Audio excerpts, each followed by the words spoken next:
always. Okay, Amanda from Conyers, Georgia. Awesome. Springfield, Missouri. Shelly, Springfield, Missouri in the house. Fantastic. Omaha, Nebraska, Mary Jean. Yes, okay. Representing the College World Series. We've had that talk. It's fantastic. Laura Ritchie from Austin. Thank you.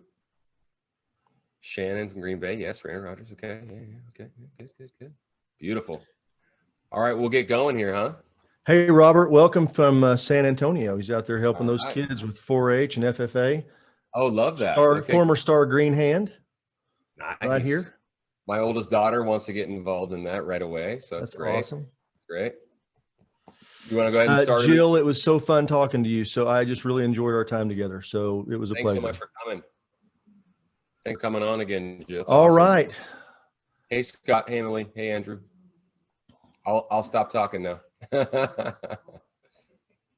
Well, no, you got to start because you're up, brother. Am I kicking us off? Okay. Thanks, yeah, why don't you kick us off? Okay, beautiful. Sorry. Thanks so much, everyone, for coming on. We appreciate it. This is awesome. We got our quote unquote, we got our band back together, we said. So Amy Myers is with us again. Of course, Senior National Director of Community Events for Muscular Dystrophy Association.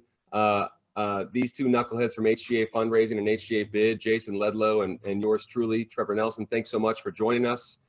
We've got a really, really great topic today, how to build a powerful fundraising committee for your event. And I consider Amy, obviously, to be an expert, not only in the space, but on this topic in particular, Jason as well. So they're going to kind of walk us through the consultative side of this and the building side of this. And as always, interactive Q&A feature at the bottom. Also, the chat feature is fantastic. We'll be monitoring that the entire time and get to all your questions. We will be announcing a winner of a travel item as always, per usual with all of our— At the end, you've got to stay to the end. Yes. Oh, please. Of course. That's the carrot. But we're going to have a great time along the way. So we appreciate it. We appreciate everyone joining. So it's great to see some new names and some familiar names alike. And I'll let Jason take it from here and get us started about building the committees. Yeah. So I just want to start off by saying thank you so much. You know, I didn't get to be here last week, but I heard we had a great guest and just heard it was really good on some things. And so if any of you guys missed it, be sure to reach out to us and let us know. And we'll send the recording of that. It was about how to build some great buy-in experiences and raise some real money. And so it was really good.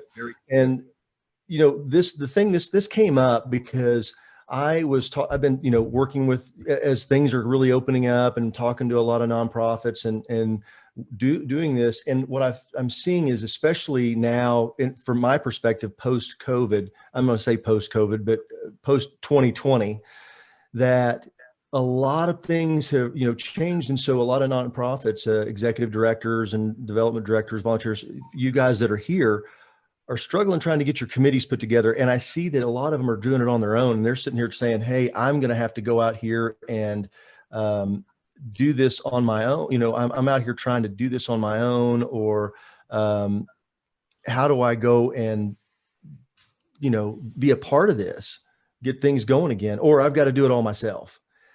And I got to talking to Amy and we were talking about, you know, and Amy just says, well, I don't make those asks. So we were talking about the conversation was making those large asks, getting those sponsorships and how to do that. And she said, well, I don't do it. I let the committees do it. And I said, you know, that's a great idea for a topic right there. Why don't we talk about that? And she said, absolutely. I said, will you be a guest? And she said, of course. We're so grateful to have her. So Amy, I want to just start off with asking you, how has the new normal been influencing your approach, MDA's approach to committee development in 2021? That's a trick question. I wasn't trying to stump you already. No, I know. Well, I mean, so to be honest with you, our approach in 2020, we really didn't change it. We tried to maintain keeping our committees together for our virtual events. It looked a little different, but we still tried to keep the same communication, still have our regular meetings, still give them expectations. I think that's a big thing for committees. These are, if you have the right people on your committee, they're driven by goals and want to succeed. So, giving them still those goals and stuff. I think where moving into 2021, where it looks different is normally you would see about a 25% attrition rate from your committee from year to year. And just as a result of COVID and company closings and whatnot, that attrition rate is higher. So, jumping into 2021, we had to have a stronger approach and a more aggressive approach to build the committee to get up to the level we need them to be to hit those goals. Okay. So one of the things that I want to just let everybody know, as we go through this, we're going to be talking kind of in two parts, or try to make this in a two-part. One is, if you already have a committee, how to strengthen that committee. And two, if you don't have a committee, kind of how to get started. And what we hope to have to leave this, and again, we'll always finish with it within the hour, so we won't ever go past that, is to get that for you, so you have some steps to go either take back to your committee, or some steps to go and do that. So, I want to just really kind of hop in. So Amy prepared some slides for us, and I'm going to go ahead and just bring those up. And Amy, if you'll just go through these, and I will, and I hope everybody can see. Can everybody see both Amy and the slides? If you can't, just at the very top of your screen, it says View. Click on that and click Gallery. You should see them. And I'll just pop this on there. So this is really about building a committee, but those questions, and as you do that, we'll stop here in a few minutes and just take a few questions too. So, Amy.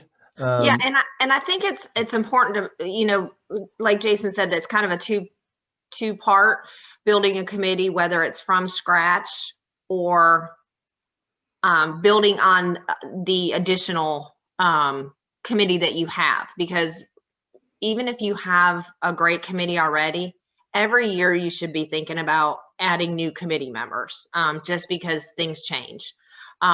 So, and when I say committee, we're going to talk a lot about your main committee that would run your event, because to me, in a perfect gala event world, you have a committee that pretty much does everything.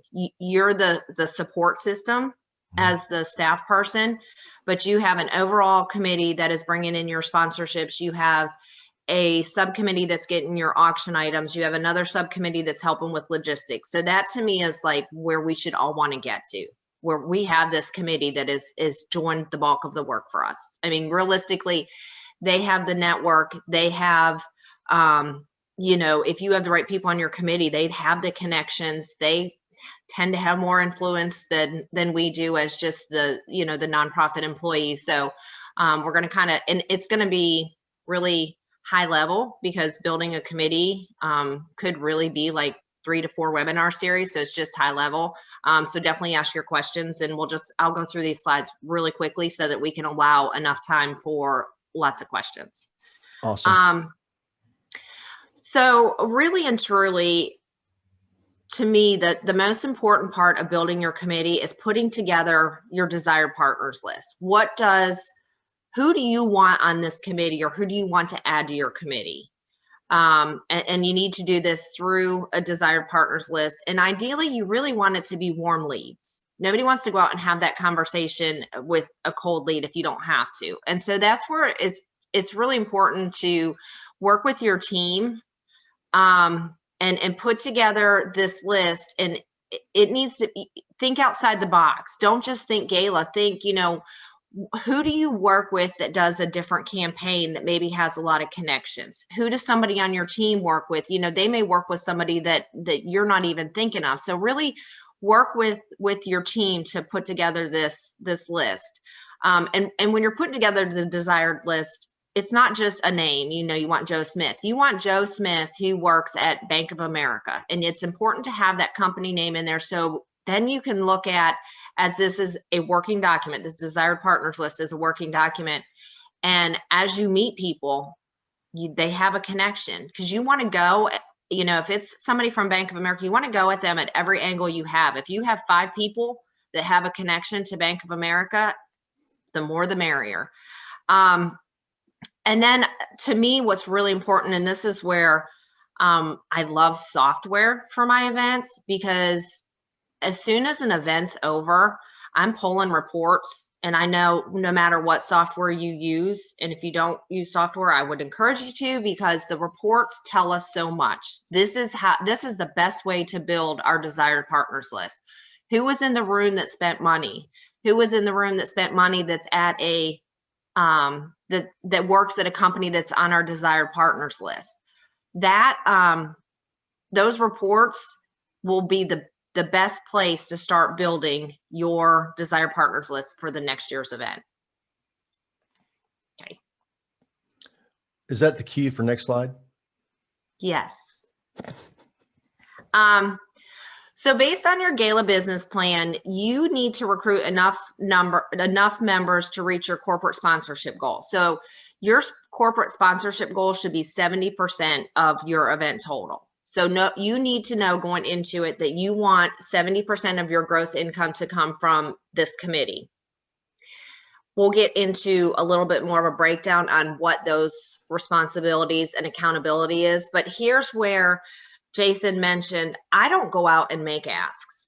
I don't go meet with companies and ask them to be my presenting sponsor. My committee does that. I work with my committee, and I'm happy to go on meetings with them. But really, I work with my committee for them to create their desired partners list. What companies do they want to go after for what sponsorships? And they're really making the ask. And if necessary, like I'll follow up, and like I said, I'll help them if they need an agenda. But if you have the right people on your committee, it's going to be people that they do business with. It's going to be people they write big checks to. And that's what I always say to my committee member: who does your company write the biggest checks to? That's our top 10. Who do you write the biggest checks to? That's who you need to reach out to first. And so it's typically a pretty simple ask for them if you have the right people. One thing that and I know there's going to be somebody out there that's watching this, who's going to say, "What, I don't have that. I don't even know who to ask." And what I would tell you, I took the slide off, so it'll come back in a minute. Just a minute, Sherry. So what I want to mention is, I promise you, you have these contacts to start building this off within your organization. No matter what the size is, no matter how big or small, you do have those. We have an organization that I work with. In fact, Kelly's on here. I just saw her with Stormwalker Ranch, and they really didn't know who. They were like, we don't know how to get started. They're a new nonprofit. And how do we get started? And I said, well, it's who we know. And so we did what I call a people exercise. First, I did it with the executive director and the director. We went through, they got their phone out, went through everybody they knew, and then we asked 3 questions. 1, can they write a check for $10,000 and not miss it? 2, could they fill a table with people that could come and spend money? 3, do they have some kind of special access? That's just really simple stuff. And we came up with a name. I don't remember how many we came up with, but it was a very significant list. Then we did the same thing with the employees, because we were wanting to really tie into people with the community. And they were able to come up with, I don't know, I think it was about 60 or 70 names that were able to check one of those 3 boxes. And just because somebody can't write a check for $10,000 and not miss it, doesn't mean that they might not be a great committee member. All those things really build into what you're going to draw. These are resources that your organization can draw off of for different things. It may not be, to be the gala executive. It may be to be a volunteer at something, but those are things that you've really got to look at. And it's back to who you know.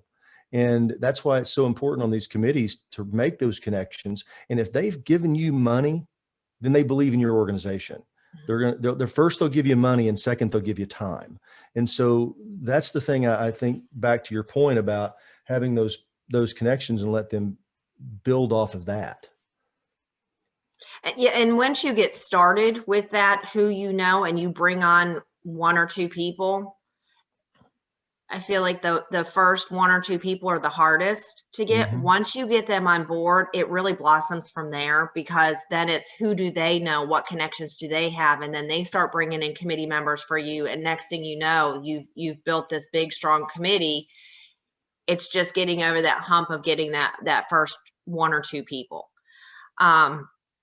So looking at this, how do you secure new members? So as I mentioned, I love those reports after an event, and this is when I'm kind of like building onto my committee and I want to add new ones. Within 24 hours after an event, I am reaching out to people and making a thank you. And you can set those guidelines. I would do, if somebody spent $5,000 or more, I would try very hard to set up a meeting with them. And I did put on here 2,500 because 5,000 is a little aggressive for some people. But those that made, say, $1,000 or more, send them an email, thank them, and then, down the road, you send a follow-up and, connect with them on LinkedIn. We all know LinkedIn, you should be connected to people that you've never met before. You don't really know anything, but there's a connection. LinkedIn is our friend. We need to use it. Another big one is announce a committee kickoff and a launch date. I love to do about a month or 2 before we're really going to kick off with our existing committee, the sales piece and all that, to have some type of get together, a kickoff for your event that is small and intimate, a great networking event. We did ours there was a hotel that would give us the space, and then we got food donated and some drinks, and it's almost like a little cocktail reception. And you want to invite your committee members, people that over the last year you've had meetings with that are potential committee members, new committee members, and then ask each of your existing committee members to bring 1 or 2 people with them that might be interested. Get them all in a room together, get them talking, have a mission piece, tie them to your mission during this little kickoff. And it's a very casual, and if you're lucky enough to have a good chairperson, they work the room. They go around, they talk to these people that are there just to see what it's all about. And if it works right, typically, you walk away from there, with 4 to 5 new committee members, just by having this little kickoff event. So that's something, and you can virtually do it no cost. And then it's really important with your committee that's existing. It's that balance of keeping them engaged and also bringing on new committee members. So making sure you have touch points throughout the year with them.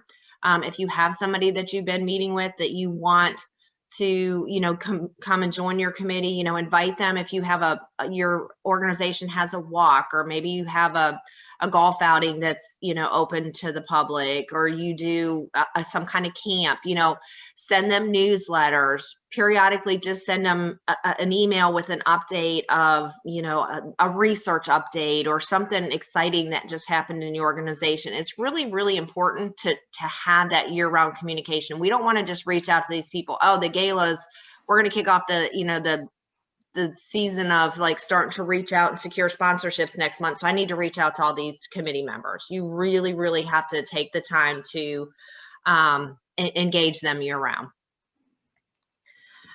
So really, and I've said this a couple of times, if you have the right people on the committee, they do the work for you. So who are the right people? Like Jason mentioned, who can write a check for $10,000 or has connections to people that can write that check. C-level executives, your CEOs, your CFOs, they're the ones that, here again, go back to, you can ask them, who does your company write the biggest check to? They're going to know. They're going to have the influence to reach out to their vendors and their partners and make the ask. And a lot of times these partners, they're going to buy a sponsorship from your one of your committee members because they do business with them and they want to look at it. It in the beginning may not have anything to do with your organization or your mission. It's because this committee member asked them to support it. Then it's our job, once we get them in the room, to then tie them to the mission to keep them involved. People that have leverage and are just willing to make the ask. There's lots of people that are CEOs or high level and have lots of have a huge network, but they're not comfortable with making the ask. So, you need to have people that are willing to make that ask. And then you really want it to be the type of person that works in a company that has a lot of vendors or a lot of partners. And I go back to that, and I say this a lot, having them think about, who do they write the biggest checks to? If it's a type of company that, is an investment company that necessarily works with people, but they're not paying out people, that might not be a good fit because they're just not going to have those connections. And then the next biggest one is, like, for us, is people that support our mission and support, like for me, MDA. What families do we have that really support our mission? And we don't always know a lot about the people we support, but there are things you can do. I mean, you can look at your database of who you serve, what companies do they work for? Maybe they're not the best fit on the committee because of the role they play at a certain company, but maybe it's a company that's on your desired partners list. And they can set up a meeting with who would be the right person. And because they're asking as somebody that we serve, that person might be more than willing. So it really, really is about having the right people on the committee to make sure that they're comfortable with making the ask, they have the right connections, they have the network, and then obviously you want them tied to your mission. Amy, I want to just ask your opinion on this, or what your experience is, because, somebody who is starting a new event, got to start. I know you talked about, going through your donor list and looking at that, but they're just like, I'm really struggling finding somebody who just give me like, I think of a few things, but give me like maybe top 3 or 4 industries, be real specific if you would, who to go ask. I automatically think of banks, just because they've got depositors, they're connected to that, manufacturers, stuff like, hospital executives, because they're dealing with a lot of people and they're typically they're very well connected and have vendors. So any other things like that it's definitely industry related. So to me, it goes back to that industry of who has a lot of vendors or partners. So I think of like commercial builders have, tons of contractors and stuff that work for them. Anything in like manufacturing, these big manufacturers that have tons and tons of vendors that they work with. Oil and gas industry is a big one that we see a lot. And then even, the financial industry, like you said, banks, like with Wall Street and places like that, the financial industry is a big one. But it goes back to who the vendors and the partners they work with. But I would say commercial construction is a big one. Gas and oil is a big one. Manufacturing is a big one. Nowadays, if you have getting into like Google and Amazon and places like that, is where I would go. Cool. Okay, great. Anybody have any questions? A little tip too, something that I found very helpful is if you do just a simple search of like Fortune 500 companies locally owned in your community.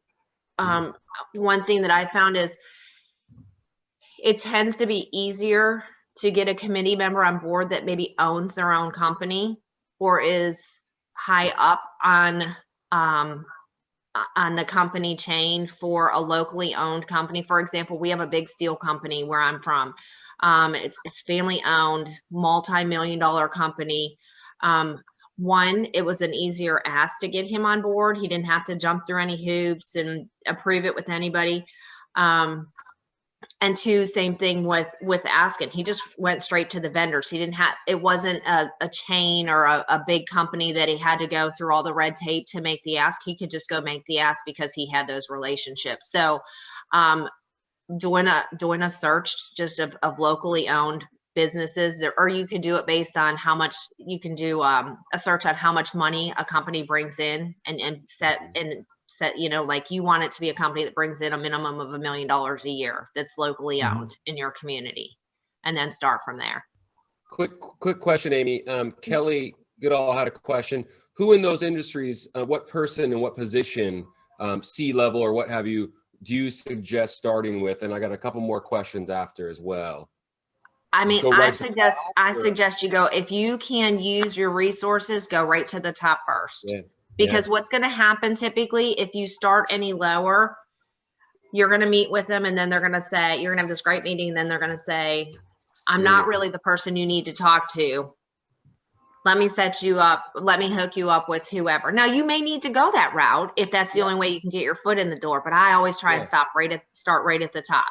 Yeah, you're And talking that's about where it's different if you're building a committee from scratch versus if you have an existing committee. Because if I have an existing committee, I utilize that committee to get me in the door with these big companies. Yeah, smart. I want to just put one thing out there. It kind of goes back to, who do you know? Well, if I know that Trevor runs a local company here and he's got, he's here in my community, whatever the size, and this will kind of tie into Gloria's question. Mm-hmm. It doesn't have to be $1 billion company. Yeah. If it's a $1, $2, $3 million company, they could have significant cash flow, and they're moving, they're vendors and manufacturers and stuff like that. And they could have significant connections. And it's, who do I know? Because if I know Amy, and Amy's best friends with Trevor, and he's the owner, founder, CEO of the company, well, I'm going to say, hey, Amy, would you connect me? Yeah. I don't want to go through all that stuff. I just need the connection. And that's back to that people exercise of, who do I know? And when I say who I know, it means I can pull my phone out and send a text, make a phone call, and connect with them. Mm-hmm. Or that I know Amy, and Amy can pick up the phone and call Trevor. Trying to go through 47 different levels of decision maker. One, it's going to take forever. Two, you're not going to get anywhere because it just gets bogged down with the communication, and it's just, it's like getting through the door. You need to know somebody, and I promise you, everybody in your phone, in your Rolodex dating there, in your phone, you've got those connections to make that. We do, Jason. So I do what I think is a great exercise with my committee in our first meeting, and that's what I have them pull out their phone and list the last 10 people that they texted that are at an executive level, and they write down those 10 people, and then I ask them to write down who their company banks with, who carries their company's insurance, who is their company's accounting firm, and we go through those. And then the last piece of it is then, who are the top 10 companies that your company writes a check to, and we just build that list for them, and then we use that list either to have them help us get money from them, or to get new committee members, or both. Smart. I've got a question, Amy, just based on that. How many times have you had somebody that's going to get on the committee, they're all excited, and they go, well, I really don't know who to call. And then you do that exercise with them and you build a great list. Yeah. I mean, all the time. I always tell people when I'm training them, sometimes we have to think for them. They're very smart people. They have lots of connections, but they don't think like we do when it comes to raising money and building a committee. And so we have to think for them. So you're exactly right. They come on, they say that, and we go through this exercise, and next thing you know, they've got this long list of people. And then for me, step 2 is, okay, we've put together this list. Now what you're going to do with it, and we're going to come back together. I'm going to follow up, and let's make an agreement that you're going to reach out to these people by, and I give them a date. It's really important to set those dates along the way, because we know they get busy, and send them a recap after, here's who you said you would reach out to. Let's touch base on June 14th to see what progress you've made. Mm-hmm. Yeah, I think that's I'm gonna pop on this question real quick. We got, if that's okay. Emily asked the question: how do you transition from a logistics committee working to hold, set up events, proof materials, etc., to the sponsorship fundraising committee? It's a good question. It depends. You may or may not want to transition them from logistics to raising money if they're not the right people. You could essentially, you want them typically on one or the other committee. So you don't want to transition a logistics committee to a fundraising, or what we would call like a steering committee, if they're not the right people, because now you've lost your logistics committee and you've got a bunch of people on a steering committee that may not bring in money. So I think that's a case by case. Now, there's nothing wrong with taking that logistics committee and doing a little bit of homework and research and having meetings with them and making the ask. Are you, like Jason said, are you comfortable with asking people? What does your network look like? Asking those questions. And so maybe it's a few of them roll over, and that's the start of your sponsorship steering committee, and some stay on logistics. It's the same thing too. I've had situations where somebody's come onto my committee and my expectations is they raise a minimum of $10,000, and year after year working with them, they're not bringing in the money, but they get great auction items. Well, guess what? We're now going to move you over and you're going to be part of the auction committee because that's a better fit. So I think it's really doing your research and having those conversations. And I like to tell people when you think of the steering committee, that is, you're going to want to bring in, like I said, I don't ask for money. My steering committee, for my event that I did in Charlotte, for example, brought in $350,000 in sponsorships. They did it all. They made the ask, whatever, I would follow up, make sure we fulfilled the benefits and stuff. Mm-hmm. But, you really just want to make sure that they're comfortable with it and guide them. Yeah. That's why, instead of, you kind of transition from going from being a professional asker to being a professional recruiter. And it happens both ways. I mean, if you're, it depends on where you're at in your organization, but this is where, in those lag times when you've got time in between, and you may have to make time. It may be fact that you just got to say, for the next 2 weeks, I'm not going to go ask for a nickel. I'm going to just go recruit. Or whatever that times, until you get to where it can be a perpetual year-round thing, and you're always looking for people. And you come across somebody and you go, "Hey, Amy, thank you so much for being a part of our event, and I'd love to have you come and be on a committee and talk to you about that." Well, and you want to sell your committee. I think we get in like our mindset is, okay, I need to take a deep breath. I don't want to ask this person. There's a little hesitation because it's hard to build a committee. I mean, I'm not going to lie, it is hard. And while we can say all this and stuff, there's a lot that goes into it. But you want to sell your committee as it's the who's who of your town. This is the committee you want to be on, because guess what? These people that you're going to sit in this room with and do meetings with and make connections with, they could help you down the road. And I've seen it happen. And so you want to sell being on your committee as not only are you helping a great organization, but these are the who's who of your town, and you want to be in the same room as them. Something that you brought up, you talked about, getting together and having a kickoff party. Having, those pictures, social media, having it in the society section of the paper or the local magazine or, something put in there, that's a big driver for those committees, because that's where people are seen. They want to be seen. They want to be seen with those people. Mm-hmm. And that really brings a lot of awareness, because somebody may not know my organization, Come Here from Sikkim, but everybody wants to be associated with Trevor. And that can also drive for your mission drive as well, which leads to the next question. And I'll do that, and then we'll get back to the slides. Michelle asked, and I love this question. I'm going to let Amy go first. Are most sponsor dollars given in exchange for marketing reasons or personal connections? Great question. Great question. And I'll say, and the follow-up is, if marketing reasons, what do they want in exchange for sponsorship? But I'm going to let Amy hit this one first, because I know she's going to be all over it. I would say that it's that connection to the committee member or whoever's asking. It's about your organization, and it's about the person that's asking them. Now, do they like that one of the benefits is their logo someplace or whatever? Absolutely. But if you're selling your mission properly, or if your committee member is selling your mission properly and they have that right connection, they probably don't even pay attention to the marketing benefits. I want to just go on that to very specifically. It's all about who you know. It is absolutely about who you know. Do not get tied up in the fact that, well, we're going to put we're going to give you this advertising and that advertising. Nobody cares.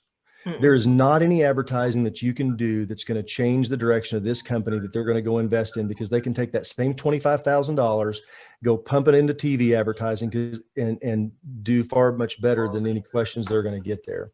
And Well, and Jason too, I think the other piece of it, like we just talked about, is getting them, it's important for them who getting them in that room full of people that they want to get to know. Yes. And I'll give you an example, real quick example. So there was an organization here in Oklahoma. They had a committee. They had never asked for $25,000 ever. 10,000 was the biggest sponsorship or underwriting that they had ever received. And finally, somebody said, well, why don't you ask for 25 grand? Well, we just never have. Will anybody here want to do it? Sure. One of the ladies said, I'll give $25,000. It wasn't for anything. She got nothing in return. Yeah, she got her name on the deal. And then they said, okay, who else would do that with you? She went to work on the phones, got 10 other people, because people with money know people with money. And she got 10 other people to commit to giving 10,000, because it's a whole lot easier for, for a person that's putting their own money in. Hey, I'm in for $25,000. Will you get in for 25 grand? Because they know who can do it and who can't. And they'll sit there and go, it may be simply as, Trevor, I need 25 grand. We're going to do this. And Trevor goes, yeah, sure. Birds of a feather. And they got 10 people, $275,000 and $25,000 donations. And they gave nothing, the organization gave them nothing other than, a seat to come to the event. Mm-hmm. People give because of mission drive and who you know, and that's it. All the other stuff is fluff and cool stuff and negotiable. I mean, if somebody goes, well, hey, can I get a table at the front? Absolutely. Yeah, done. Mm-hmm. Or if, yeah, sure, 25 grand and I'll put you at the front. It's all about those kind of things. All that stuff's negotiable. Don't get caught up in the details. Well, I'm going to give you, you're going to get a dozen roses and a case of champagne and all this, because it doesn't matter. I mean, that's nice to do. And that makes it memorable and special. And, it's I call it the Vegas effect, because there's a higher level and somebody else goes, well, how come they got a case of champagne? Because they gave us 25 grand. Yeah. You got any more champagne back there? Yeah. I mean, it's just stuff like that. And you'll see how that stuff goes. So great question, because I think it's really good. So I'm going to hop back on the slides unless somebody else has something real quick. And then that way we can. Questions are blending together so well. All these questions are blending together so well. I think you're talking also about like proximity effect with giving. If someone gives, then someone else they know wants to give as well, especially to the mission. So I think it's great. Yeah, absolutely. So this answers your question, Jason. We talked about this briefly, like the target industry for potential committee members. And like we said, CEOs, CFOs, people that are related or connected to your mission, construction companies, energy, oil, manufacturing, restaurants, big restaurants that have lots of vendors, C-stores, convenience stores. I want to clarify real quick. Sure. You didn't, notice it doesn't say restaurants, it says restaurateurs. They're talking about somebody that has a chain of restaurants, or even if it's a moderate sized town and they own 10 different restaurants or 5, that's the ones you want to connect to, because they also have vendors. Yep. Yeah, I was going to say that their vendors and distributors are certainly, because we've seen it so many times in our circle of, they're willing to give. Absolutely. Yep. And donate. Commercial real estate. And donate liquor or what have you for the event as well. Yep. So this is just a real quick roll piece to what your committee looks like. So I always think you should have a chair. You need one person to lead your committee.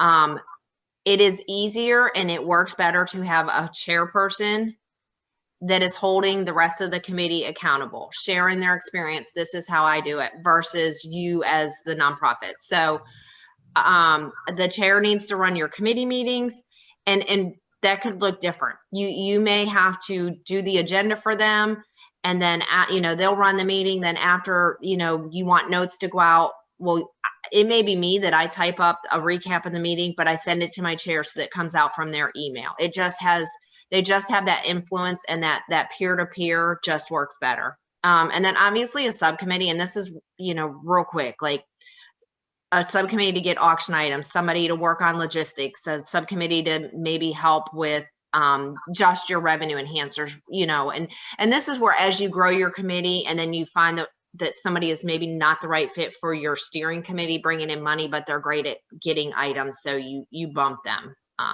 So that's what that subcommittee would be. I just want to tell everybody the subcommittee E is my fault. So I was like, did I do that? No, I did it. It was me. I'm not going to blame. right. I'm not going to blame that on Amy. I would never do that. And then your honoree. I am a big believer in honoring somebody every year.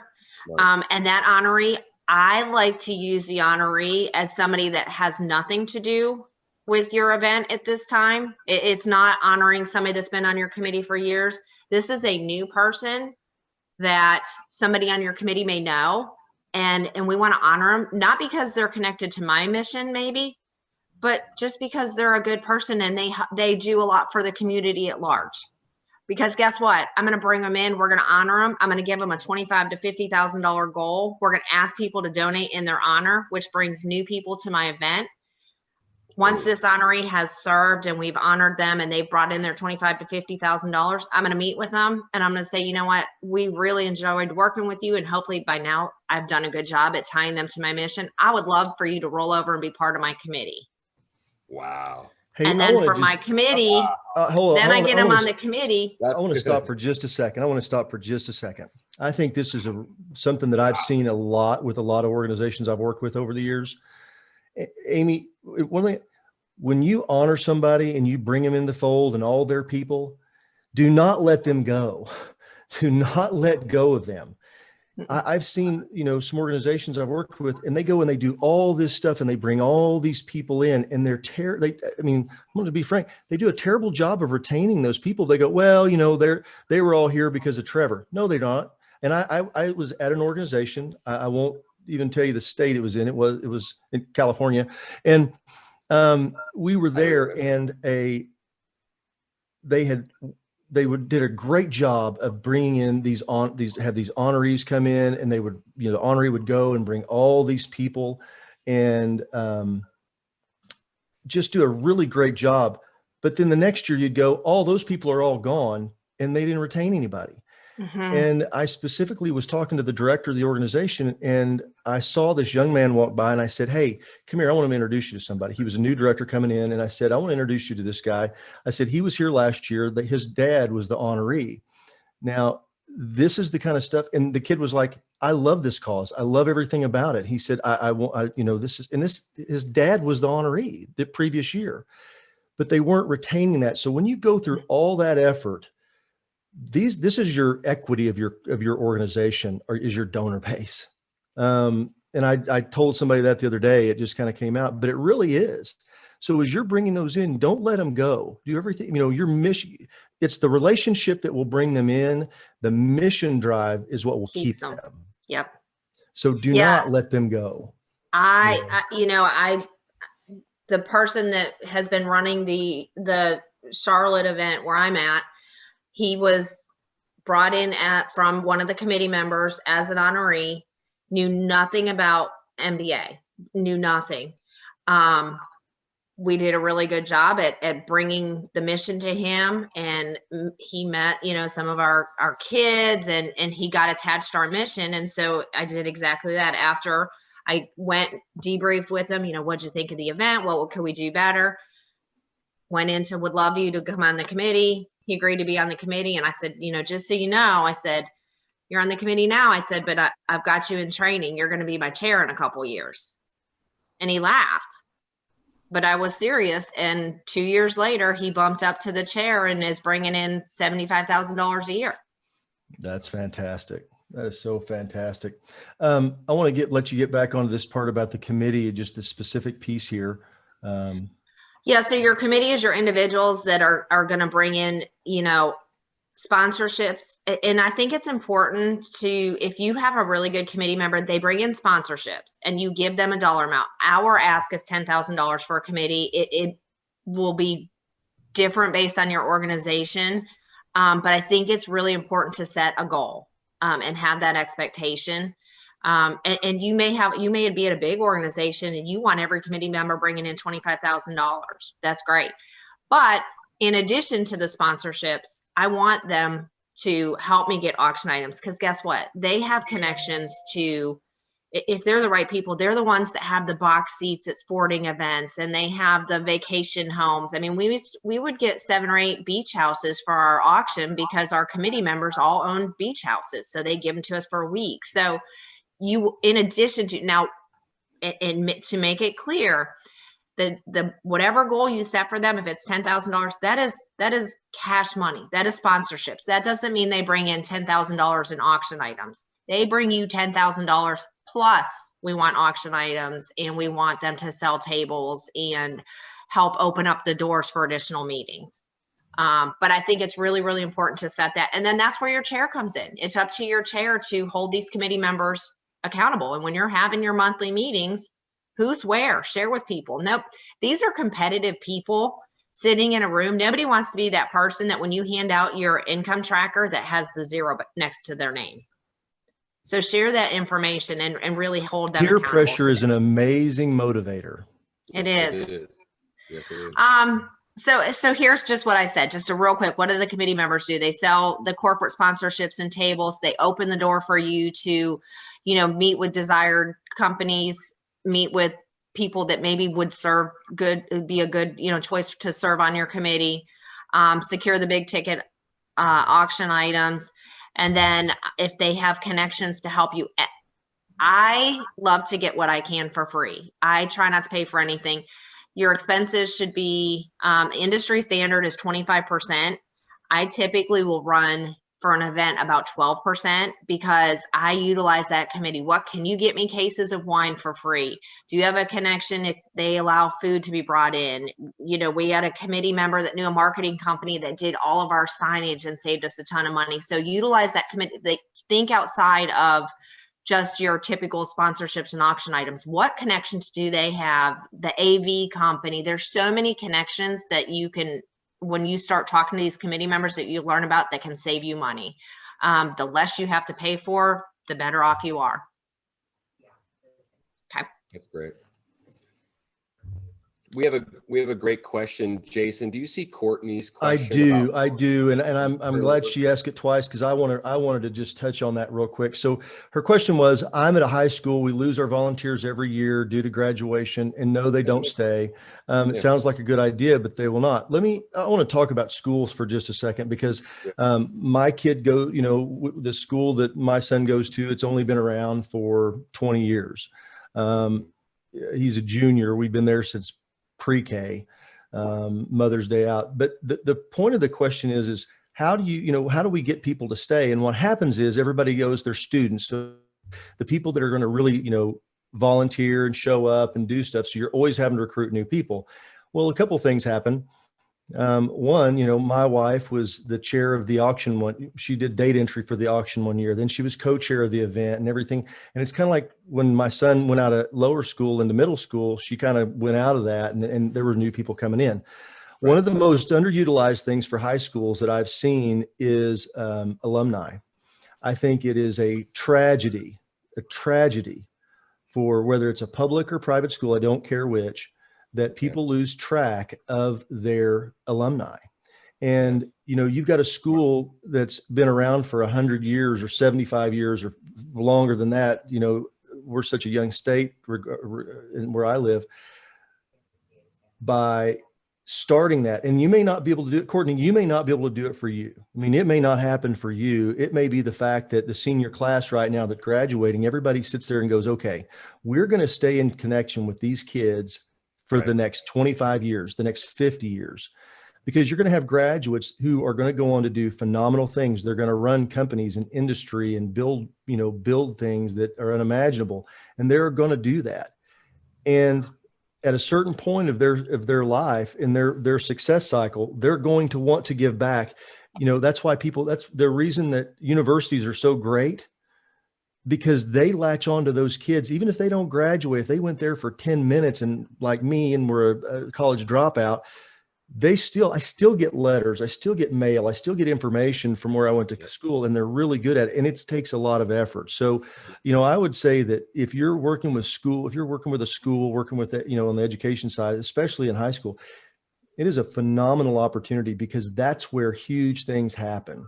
And the people that work, because I do happen to know schools that do that very well, and they're fantastic at it. It doesn't matter where, if they're living in Alaska or Florida, and they went right here in Oklahoma, they write a check.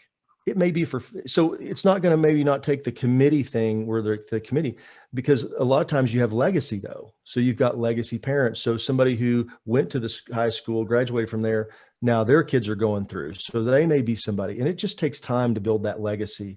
But it's got to start somewhere. And so it may not give you the immediate results, but it'll give your school lasting results whenever you make that effort to start. Is an alumni a good opportunity to use for the honoree as well? Can we make that connection, or am I off on that? No, I think it's a great way. I think it's a great opportunity. You have a gala at a school? Yeah. Yeah. And I think, and I don't know if it was Courtney, but I did see when we were talking, somebody had asked about branching out and having volunteers on your committee that are not part of the school. I don't know how you are, Jason, and your kid, obviously goes to a private school, so you would know more, but I am all about diversifying my committee. And I think if you can get one or two people, there are people that want to volunteer and want to help within a community, and they may not have kids, but they're bought into like the school system. They're bought into your school. They just want to give their time. So I think getting people outside of the school and diversifying your committee is it's brilliant. I think that was, my kids, when my two oldest kids went to public school, and we put together a whole deal. My son wasn't a wrestler, but my daughter, she was the trainer, Morgan, who works with us. She was the athletic trainer for the wrestling team. And her current husband was actually on that wrestling team. So we put together a whole group that everybody didn't even have kids there. That weren't even, we just wanted to support the school. We wanted to support the team, the school, the group. And so we put that together, and we didn't even have wrestlers on the team. So it wasn't, it wasn't like we were going to every match and holding up going, half the time people didn't even go, but we put together a group that was able to do things like raise money. We helped them get some training equipment and just do stuff for the school. And there are so many people out there that want to serve. They can't write a check for $10,000, but they do have time, and they do want to invest it. And they're looking for someone who's going to appreciate their effort and invest and be willing to receive that. And all you got to do is just open up your, back to the whole thing, the Rolodex. Who do we know that would care about our mission? I can't write, I may not be able to write a check for $10,000 and not miss it. I may not be able to fill a table, but I've got, what kind of deal? I love to do whatever it is. And, I can build something, I'm a welder or something like that. I've got a trade, and we're having to do it. Man, I've got it in my Rolodex. Here we know right here. Oh, there's Jason. He knows how to weld. We're having something done. It's just so many ways that you can reach out to build those committees and to build your, it's again, there's donors of money and there's donors of time. We've got to have both. I think that when I see Gloria's point, / question about the school, I just know that if your school's in a community and you're doing great work, people recognize it, even if they didn't go to the school. You know what I mean? So that's the thing that's just kind of shouting out to me. I mean, people recognize the work and the product that is coming out of that school in the form of the children and what kind of impact they're having on that community. And I'm sure that more folks that are not maybe a one-to-one connection to the school would be willing to help. That's something that jumps out to me for some reason. So, absolutely. People want to invest in their community. This is the future of our community is to start with the kids. Hey, Michelle's got a follow-up on this. And are there similar questions as with potential sponsors to ask yourself about selecting an honoree? Absolutely. Mm-hmm. If you're going to select an honoree, this is a really good one. I think that one is you've got to ask the same questions. Can they write a check? Do they know people who can write a check? Because you can have more than one honoree. You can have the honoree for the volunteer because, they don't have money. They may not be that well connected, but boy, they show up and show off and work the rear end off. You can still do that. But the honoree that we're talking about is somebody that, number one, they know there's an expectation. It's very clear that they're going to raise $75,000 to do that. Very clear. And it's, they know that whenever they're being honored, because they want that. They want that to be a record night because their name's on it. They want it to be a special night when they're doing that. So absolutely. I think that you need to find out, one, do they have capacity? In other words, can they write a check? And two, do they have the ability to get other people to write a check around, like Amy talked about? It's back that deal. Are they connected with an industry? Are they very well liked? Are they very highly thought of in the community? Because people will want to donate because they want to be near that person. Jason, and I think, to me, where there's a little bit of difference between an honoree and a committee member is an honoree doesn't necessarily have to be as comfortable with making the ask, because I think we can use the honoree their first year in as a way to get them comfortable. And a lot of times what we like to do is we'll have a letter put together and it'll come from our chairperson in our committee. And we're utilizing the honorees network, but we're sending them a letter asking people to donate in honor of this person. So they don't even always necessarily have to make the ask. They're letting us make the ask on their behalf, which then gives them that little bit of comfort. If they're not super comfortable about asking that first year, they don't have to. Then by the time we roll them over to the committee, hopefully we've got their comfort level over. But we've seen a lot of success with having our chairperson sign a letter asking to donate in honor of Trevor Nelson, who does this in the community, does this, and we're honoring him this year because of his accomplishments, and please donate in his honor. That's awesome. That's awesome. I love it. All right, guys, don't leave us just yet, because we're going to have the drawing here in just a second. We just ran the machine, and we got a winner. Will you announce the winner, Jason? Will you announce the winner? I will. Thank you. I was going to send it over to Trevor because he likes to do that. So Courtney Fresh, I'm not really sure how I'm supposed to say that, but Fresh. Courtney is our winner this week. And so give Courtney a big hand. Courtney at the high school. We'll thank you so much for being here and being a part of our stuff and doing that. We want to do that. I've got a couple of another question. Let's see. Somebody raised there she is. And so Courtney, congratulations on that. Hey guys, I want to just wrap something up real fast. Next week, we're going to continue this with Amy. I've already got her to commit to it. And so we're going to get her to be here next week to continue this conversation and talk about making those large ask sponsorship underwriting and how to really tie your committee in to go do that. So just to really go on that. So I hope you guys will do that. We'll send an email out. We'll get a recording. So if you'd like to share this with other people in your organization or other organizations, and please share this with other things. We do this every week and we really want you to get something to be able to take away. And finally, and I'm going to be done. I'll stop talking. We'll send out these slides as well. So you'll get that. So thank you so much for being here. Yeah.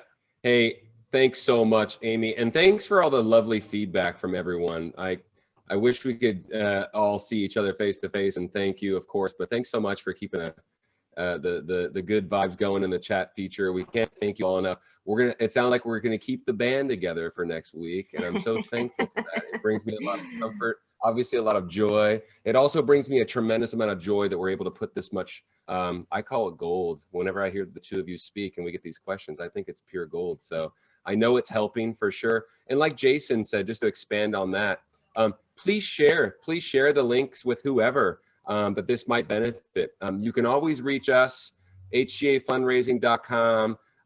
We'll be linking Amy's email, Jason's email, and mine as well when we send out this recording with the slides. So please share it with everyone. Keep the chat going with us via email if you like. And please, we're very, very easy to reach, and we're very agreeable folks, and we'll respond to you quick. So we can't thank you enough. That's really, really awesome. Thanks so much, Amy, and thank you, Jason. Sure. We'll see everyone next Thursday, if not sooner. Hey guys. So. Courtney, I'll be emailing you with the information for that free Caribbean trip for your next fundraiser. And guys, as always, have a great week. Thank you so much. Oh, thank you. That's so sweet. Oh, I keep reading all these great comments. This makes my Yeah. it makes my heart feel good. Thank you all so much. Really fun. Really, really fun. Thank you. We'll see you all next week. Bye-bye. Bye. Bye.